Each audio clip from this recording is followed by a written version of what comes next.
Sometimes we crave street style food, but we don't have the energy to go outside. So today I'm making street style Moong Chilla and Paneer wraps. For the Moong Chilla, I've taken a half of a cup of Moong dal, which are these dry, and I rinsed and soaked it. You need to soak them for 3 to 5 hours. You can see that these have increased in at least 4 times the size. So we need to drain the water off of this again and put it in the mixer jar to grind. So for our batter, I've drained the moong and put them in our grinder jar. I have 1/4 teaspoon of salt, 1 teaspoon of ginger garlic paste, and you need 1 to 2 tablespoons of water to make this a thick pancake batter consistency. Start with 1 tablespoon and then add a second if it's lumpy. That's about 1 tablespoon. The batter is ground. I ended up needing 3 tablespoons of water instead of just the 2. But this is just a thick pancake batter consistency. I want to make a masala for my paneer bhurji, so I have a half of a teaspoon of cumin seeds, a half of a teaspoon of fennel seeds, and 1/4 teaspoon of black peppercorns. Dry roast this on low heat until it becomes fragrant. The fennel seeds have changed color and it's become nice and fragrant. It's time to turn off the heat. The masala is cooled off, so I'm going to pour it into my mortar and pestle and give it a rough grind. I just want a coarse powder.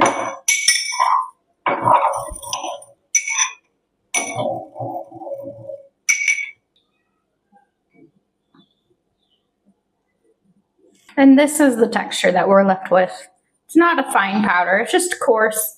For our filling, stir fry 1 medium onion and half of a small capsicum. Fry off all of the moisture from this. It's become dry, so I'm adding 100 grams of paneer. You can grate or shred this. If you make paneer at home, you can always just leave it loose without pressing it into a block. It's time to add our spice powder.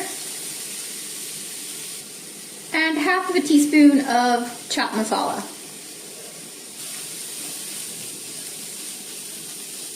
The paneer is well seasoned and any of the residual moisture that was in this paneer has evaporated, so now we can turn off the heat. I've heated my tawa to medium-low heat. If the heat is too high, it will start sticking to your ladle immediately. So the key for Moong Chilla is you want to have it on medium-low heat and then turn the heat up to cook.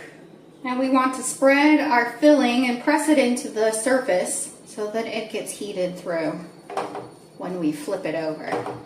When the edges start to set, we want to add a little bit of oil, so I'm just gonna squirt here just a little tiny bit so that the edges get crispy. You can tilt your pan around if you need to distribute the oil. The best part about Moong Chilla is it's self-releasing, so once it's cooked, it actually starts to lift from the pan. So I'm going to turn this over so it gets crispy on the other side. 30 seconds is about all it takes.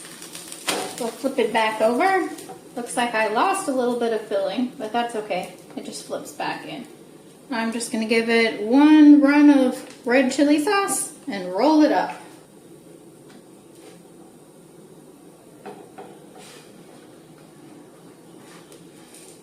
The real trick comes when it's time for chilla number 2. You may have to turn the heat off in order to spread this without it sticking to your ladle. Spread your filling and press it in. This makes exactly 2 chilla rolls. Add your oil around the edges for that crispy texture. This looks like it's ready to flip.